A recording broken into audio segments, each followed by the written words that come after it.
So then if you don't do it, you're choosing to stay where you are. And that's really the kind of message for everyone is like, if you don't make a decision to change, you will stay where you are. And that's a choice too. So, it's all about like analyzing, like, what is it that you're trying to achieve? How do we get there? If we can get there naturally, fantastic. If not, how do we do it in the safest, most appropriate way? Welcome to Health Decoded, your number one source for real health information with your hosts, Dr. Alessi and Matt Tack.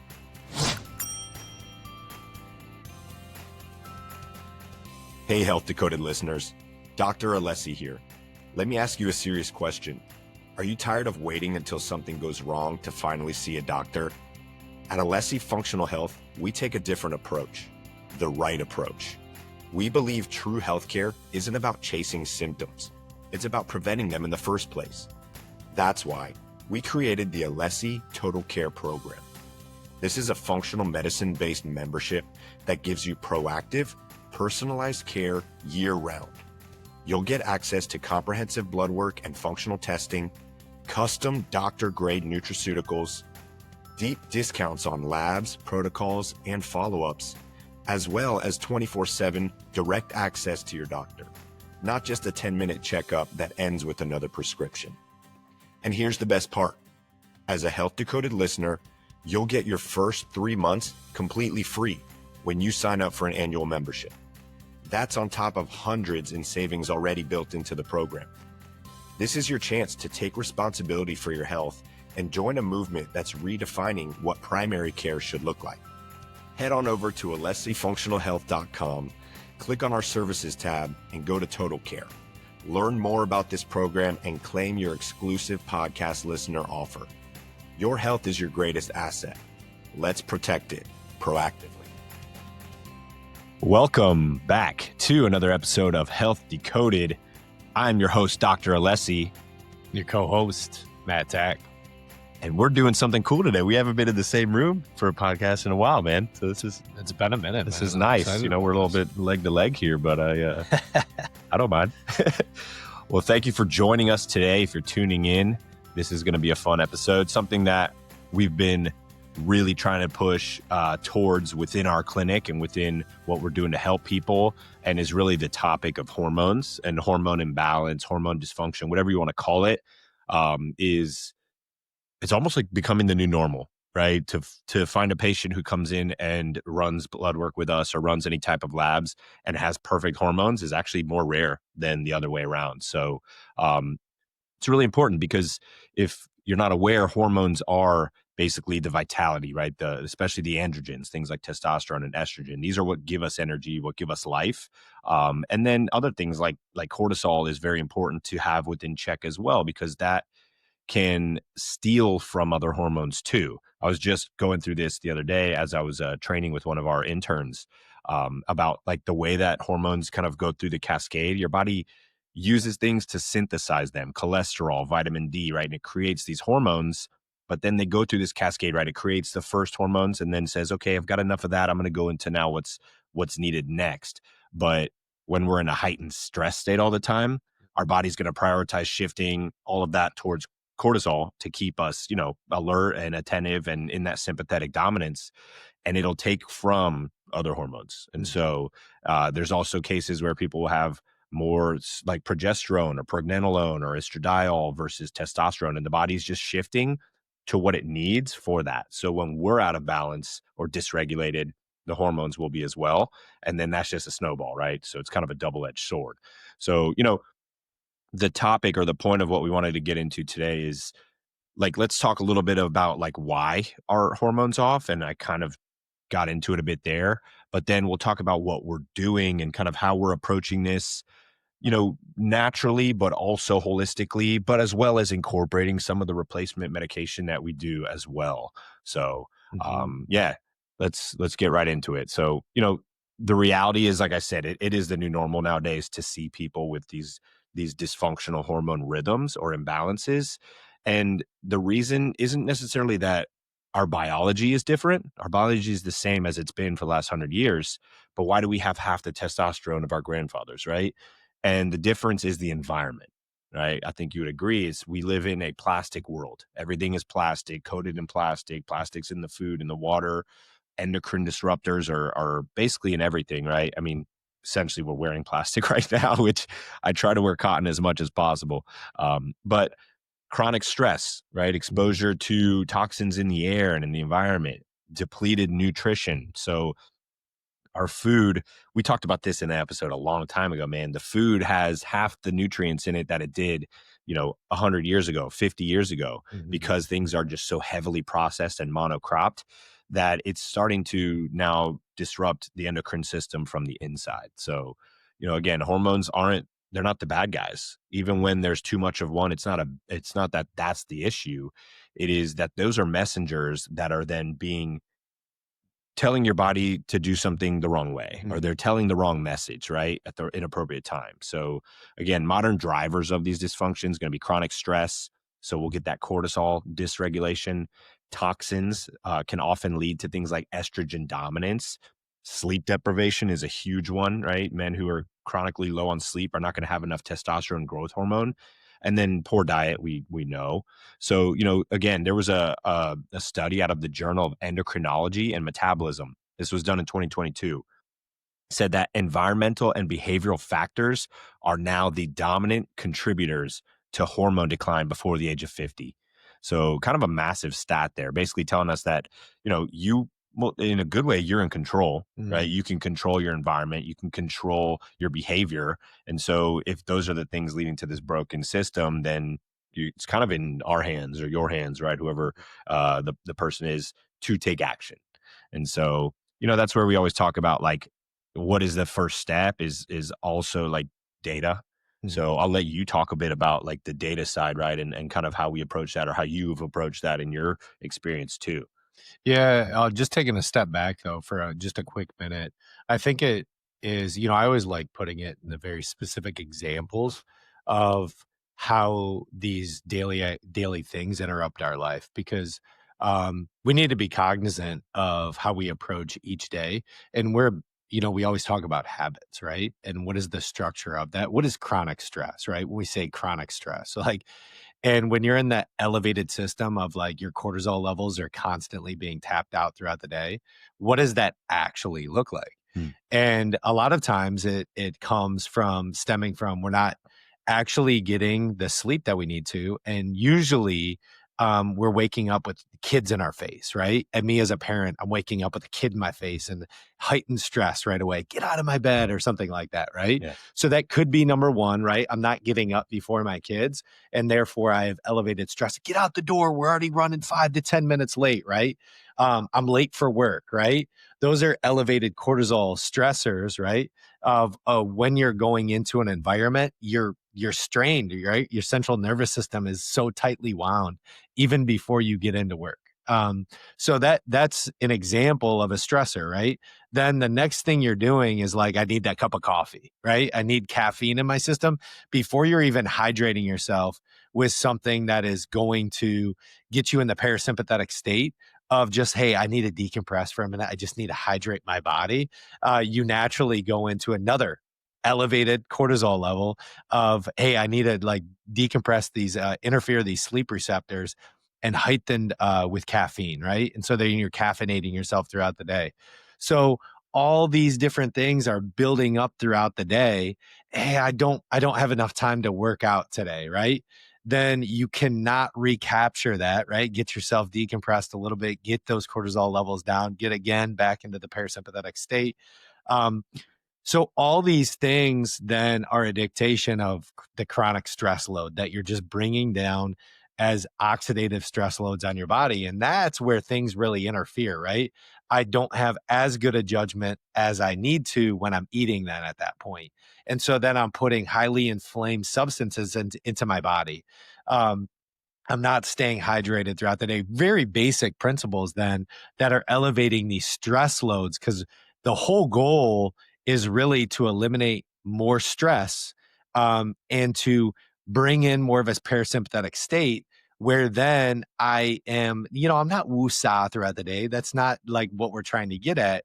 The point is to ebb and flow with it so it's not all oxidative stress 100% of the time, every single day. Yeah. And so those are really important things to really understand of like what is actually interfering, right? They're all interferences, but how am I building the baseline and the disciplines to just be like, hey, look, how can I just breathe for a minute?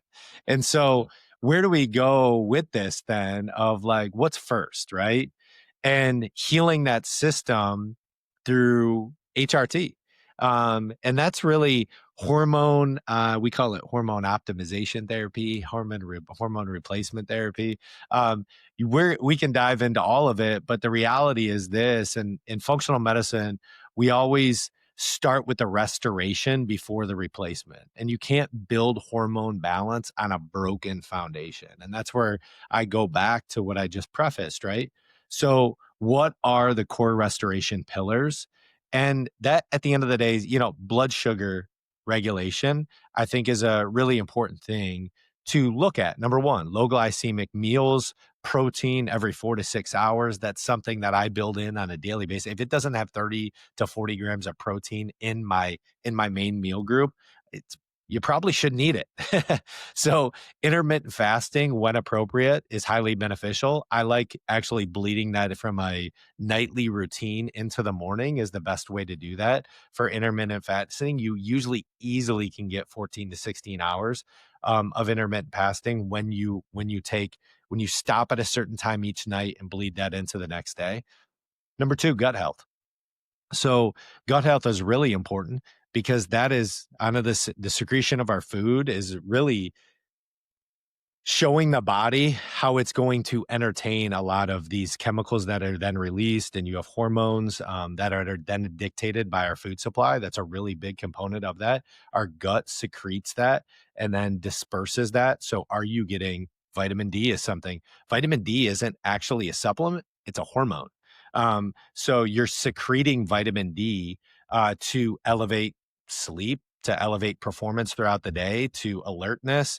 It's actually going to dictate how the body goes in and out of sleep. So, like if you have high vitamin C supply, it actually can secrete the melatonin that you need when you go into a dark environment to actually get deeper sleep, so that you're properly going through stages 1 through 3 and your deep, slow wave cycles.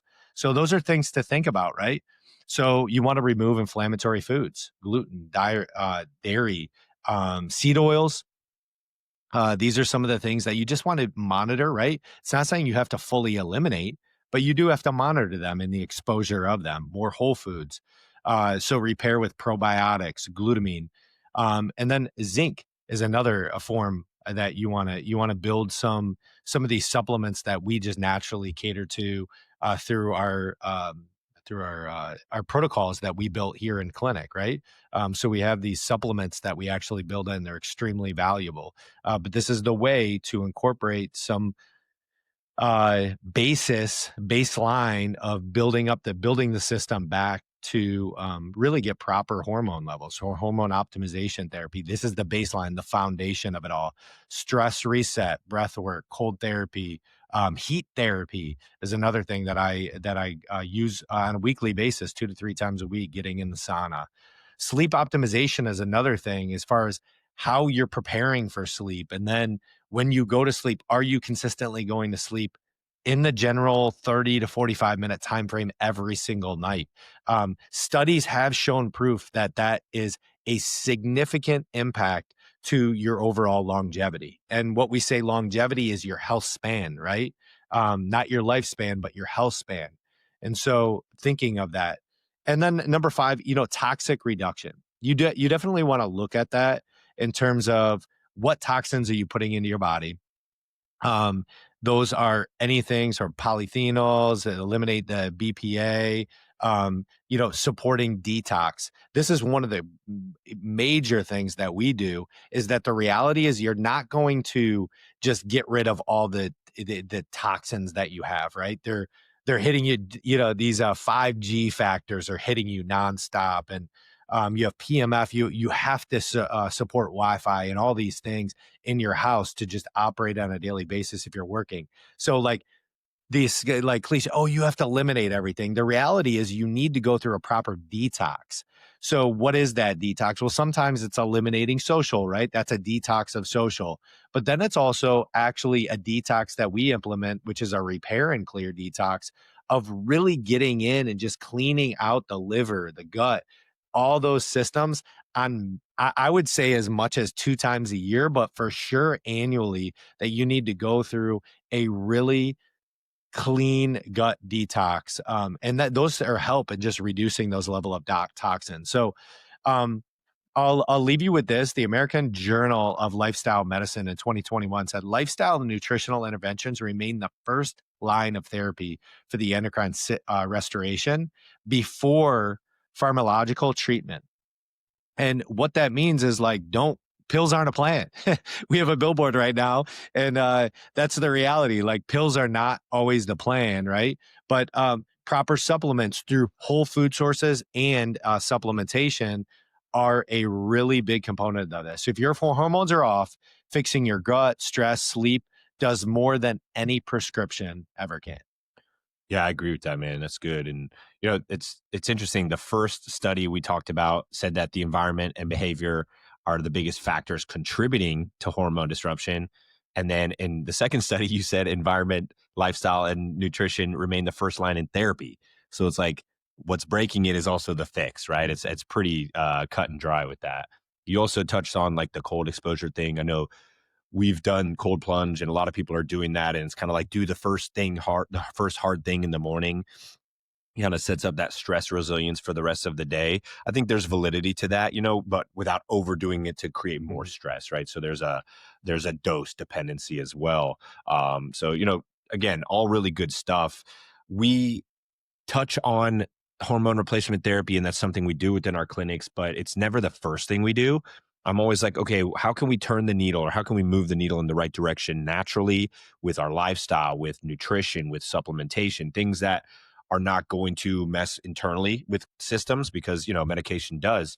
But when it's necessary, right? Mhm. If it's impacting someone's life to the point that they can't function, then it's like, hey, you've gotten to this point. We need to do something a little bit more intense at that point. So we always take a strategic approach, functional testing. Okay, so we run comprehensive blood work. If you've been to the clinic, you understand the concept of what comprehensive means versus like my standard check-in, right, with your conventional doc. They run a cholesterol, they run maybe a couple thyroid hormones and your blood sugar, and they say you're good, right? And that's such a myopic view. It's so like small versus Mhm. like the comprehensive nature of what we test for with the free total testosterone, estrogen, progesterone, DHEA, sex hormone binding globulin, fasting insulin, cortisol, full thyroid panel with Mhm. the antibodies associated. It's such a deep dive that, and then we take it a step further and we like educate all our patients on like, hey, what are we looking at here? That way you know what's going on inside your body, not just me telling you your numbers are here. And like people are like, what does that mean?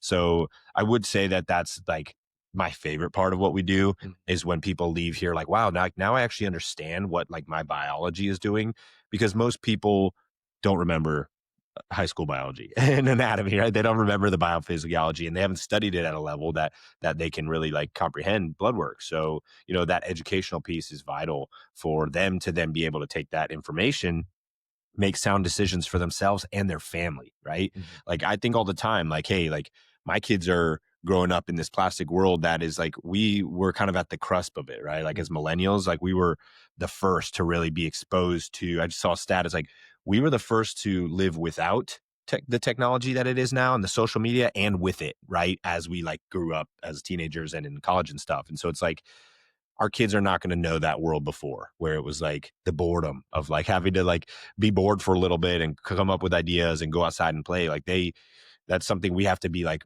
very proponent of, or else they're going to just be a product of the system of technology and social media and stuff. And we know the downfalls of that. Mhm. So we also look at, we do urine tests like a Dutch test or even like an organic acids test for metabolism and metabolites, as well as nutrient panels and inflammation and toxicity testing too. I like how you talked about doing like a structured detox, like our 6-week program, the Repair and Clear, like once or twice a year. Mhm. But detox is something we should be doing daily as well, right? Social detoxing, from like social media, even from like people sometimes, right? Getting some space, detoxing from food as well. So some level of supplementation to support daily detox. It's not your body's doing it all the time. So it's not like you just like, oh, once a year I'm going to clean the attic, right? Or I'm going to clean the garage. But if you threw trash away regularly, right, you kind of get ahead of that. So it helps. And then, when it comes to therapeutic testosterone, therapeutic hormones, or HRT, HOT, whatever we want to call it, um, again, the approach we use is like, okay, someone comes in, and just we'll use an example. Say they have a low free and total testosterone, right? The numbers are one thing. The symptoms and the effect on their life is kind of more important, to be honest. But say they're experiencing mild symptoms of brain fog, energy is low, they're feeling kind of fatigued. Okay, your testosterone is low. How can we bump these numbers and your health naturally first? Let's try that, right? So we'll do more than likely a detox. Got again, like reset, kind of clean things out. Then we start using certain herbs, adaptogens, and supplements and peptides even to kind of boost this on more of a natural approach. And then retest. Some people we see that they get great change over maybe a couple hundred points on the score, the numbers of the testosterone or whatever hormone, and they feel better. And then it's like, all right, that's a win, right? Let's maintain this now. Some people, they don't respond like that. And it's like, hey, the natural approach maybe would have worked 5 years ago if we got ahead of this, but it's at a point now where you've gotten to a bit of depletion where we need to go into more of a hormone optimization therapy. And that's where we work with the providers within our clinics to support that. But not so basically, everybody's going to do some type of natural approach. Not everybody's going to do the hormonal approach, but everybody who does a hormonal approach, like replacement, does a natural approach too. And so that's what we call like supportive therapy. So it's like getting on hormones, but also adaptogens to make sure that we're in balance as well. And we are managing the stress so that we're not just, band-aiding it, right? Because we can get stuck in band-aid approach as well. And it's Mhm. all about like, what is the cause? If I give someone hormones to replace their hormones, but I don't help them fix the stress in their life, it's kind of a miss, right? Because then it's just going to be, again, a band-aid. So all about like the natural approaches first, and then hormone replacement when necessary, and then the combination of the two for more of a comprehensive fix. And that's really what we do like within our total care program is, hey, what do you need and what can help, right? And so again, labs tell us all the data we need. Lifestyle, we have people fill out a pretty comprehensive form that's like, what is your lifestyle, what do you do on a daily basis that's affecting this? And then we guide them from there. And then we really, really focus on the education so that you have a clear understanding of your daily decisions. Like Matt was talking about at the very beginning, like, are you waking up every single morning, stressed to the nines, alarms blaring, kids are crazy, like, and then you're drinking coffee and then you're out the door late, running to work, stressed out for you're late to a meeting, right? That's a fantastic way to develop diabetes, insulin resistance, heart attack, and all that stuff, right? That's what leads to that. We've all seen those stories. So again, it's dialing back on a lot of those things, focusing on the little things we can implement daily, free things, right? I can meditate, I can do breath work, I can get up earlier, right? All these things are good. And so again, like we don't want to use the hormones as a crutch, but as a tool.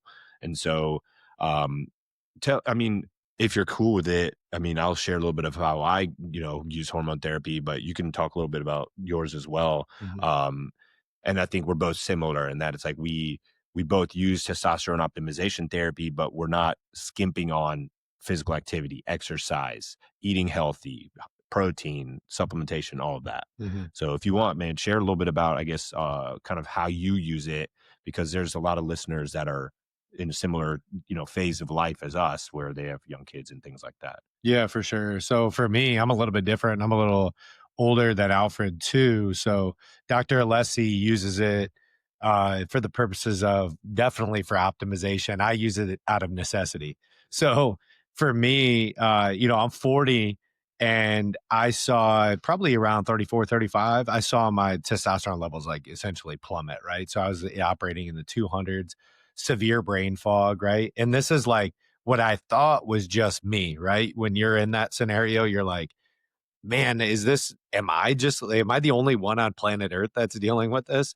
And then like come to find out, it's like, wow, so many people have that, yeah, had that same story. But by 3 o'clock, I was out like every day. Like, I mean, I had just a fog over my eyes, and I dealt with this for like a number of years. I mean, it was something that you like push through. You're like, oh, this is something that's like normal. Um, Not understanding that it's actually not normal, and it's against like the biology of time, right? I should be operating more efficiently. And so for me, I decided to dig into it. I wanted to really dig in what was actually physically going on. And exercise was a key still part of my life. It was something that I did, but like I did it really early in the morning. So that actually catered to my depletion by actually 3 p.m. It was working against me because I didn't have the energy to sustain testosterone levels to get me through an entire day. And so once I dug into my blood work and really understood what was actually going on, uh, I I like I had to make a decision, right? And for me, it was actually I had a clean enough diet even at that time where I thought I was getting everything through whole food sources. I now that's know that's literally almost physically impossible, right? That you can get everything through whole food sources. I really don't believe that's the case.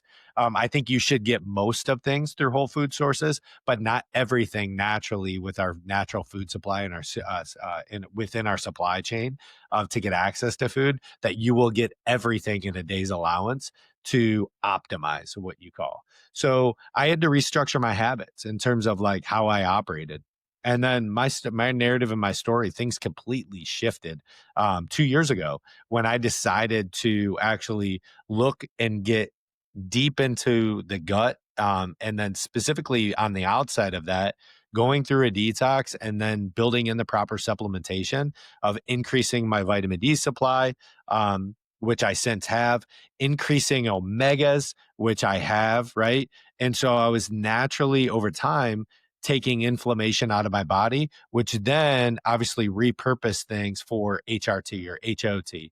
Um, and that hormone replacement therapy allowed me then I do bioidentical. So like I choose to do it subcutaneously. I know that's not like the way everyone does it. We have various forms that we can offer you here at the clinic, but for me, I like subQ. I can manage it appropriately, and I've actually now got to the point over the past 2 years is where I really dialed in my supplementation. But now I actually microdose.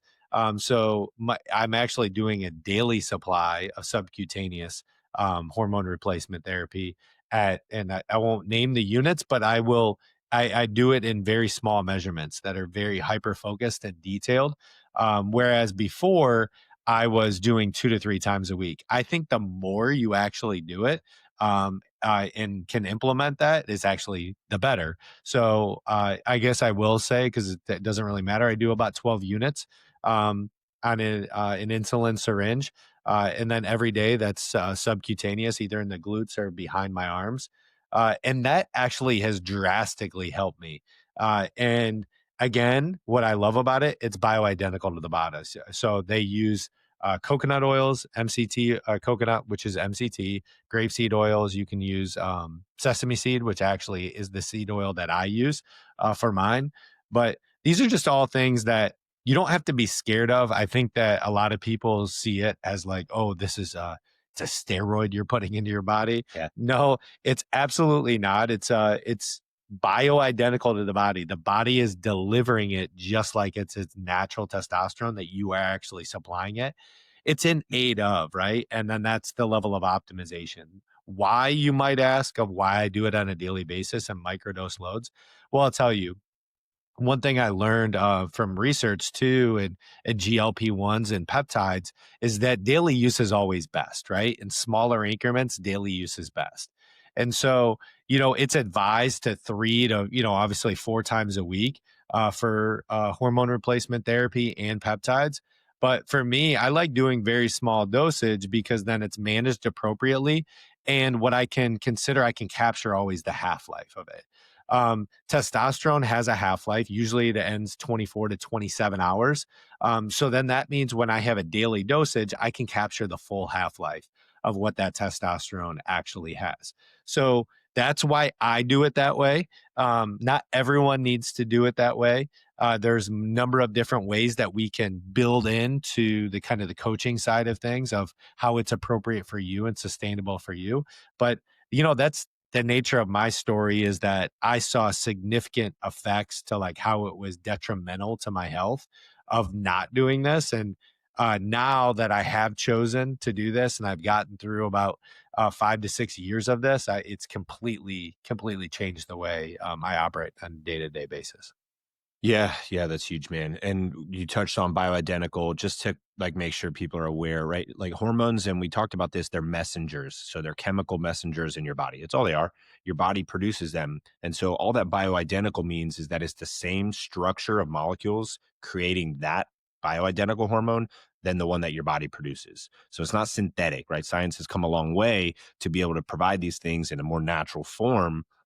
That being said, anytime you put something exogenously into the body, it will disrupt your internal cascade of how things are produced. So that's just to be understood, but it's all about like what is the goal and what is it worth to people, And so when I get pushback from men that are like, oh, I don't know if I want to get onto that or commit to that yet, it's like, hey man, you don't have to commit to anything you don't want to, but what do you want, right? And if you want energy and if you want to be high level of vitality and have that drive and you can't get there naturally, then it's like, hey, that's your only option. So then if you don't do it, you're choosing to stay where you are. And that's really the kind of message for everyone is like, if you don't make a decision to change, you will stay where you are. And that's a choice too. So, it's all about like analyzing like what is it that you're trying to achieve? How do we get there? If we can get there naturally, fantastic. If not, how do we do it in the safest, most appropriate way? I also like that you do it on a daily cadence, because I think that's something that you can build in as a habit, right? Versus like I have to remember like, oh, I do it 3 times a week. Okay, this is the day. I set reminders, but even sometimes you miss those and then I'm a day after. And so, daily is actually cool. I actually like that. And it's less. So it's, it's less of the big kind of dose that you're putting in. So there's also creams. People use creams and get great results. Pellets. I don't love pellets, but that's an option as well. So there's so many different ways to do it. It's just a matter of, number one, data. Get data. Where are you at? Number two, like what does that data say about your symptoms that you're feeling or that? And then number three, how do we approach it in a stepwise, root cause focused way? Not jumping straight to hormones, but focusing on the lifestyle things affecting the toxins, all that, then appropriately addressing more of a medication type approach too. So that was great, man. Thank you for sharing that. And, like you said, I do it more of an optimization type approach where when we talk about optimizing things, it's like, again, that's based on the person too. Do you want to be normal, right? You go to your doctor and they say, hey, your labs are normal. Do you want to be normal? I mean, I look around and normal is actually pretty unhealthy lately, right? So like the norm is, and every 10 years they are lowering the standards too, right? Like they're just like widening the gap of like what's okay. And people are just continually getting unhealthier and unhealthier and more insulin resistant, more metabolically unhealthy. And so I think to be normal is actually to be unhealthy. To be optimized is now to be more normal, right? And so it's like, that's just the nature of it. So if you're interested, if you're listening to this episode, somebody who needs to hear this, please share it with them. But if you'd like to learn more about how we do these things within our clinic, how we focus on a functional hormone optimization approach, go to alessifunctionalhealth.com and look at some of the resources that we have available. And if you're interested, you book an appointment. If you mention that you listened to this episode or the podcast and you found us, we have exclusive discounts for our podcast listeners. And if you want to learn more about any of our programs, go to alessifunctionalhealth.com. If you want to ask a question and hear that question answered on Health Decoded, email it to ask@alessifxhealth.com and we will answer those questions periodically. Maybe every couple months we do a Q&A where we drop some of those. And as always, thank you for listening to Health Decoded. Please share, please follow our show and subscribe. That helps us to reach a broader audience of people that need to hear this message. Thank you again, and we look forward to catching you on the next episode. And your health is in your hands. Thank you for tuning in to Health Decoded, where we break down the truth about all things health and empower you to take charge of your well-being. If you found value in today's episode, please subscribe, leave a review, and share it with someone who needs to hear this. For more resources and personalized support, visit us at alessifunctionalhealth.com and sign up for our newsletter. To hear your questions answered live on the show, send them to ask@alessifxhealth.com. That's ask at ALESSIFXhealth.com. Until next time, stay curious, stay empowered, and remember, your health is in your hands.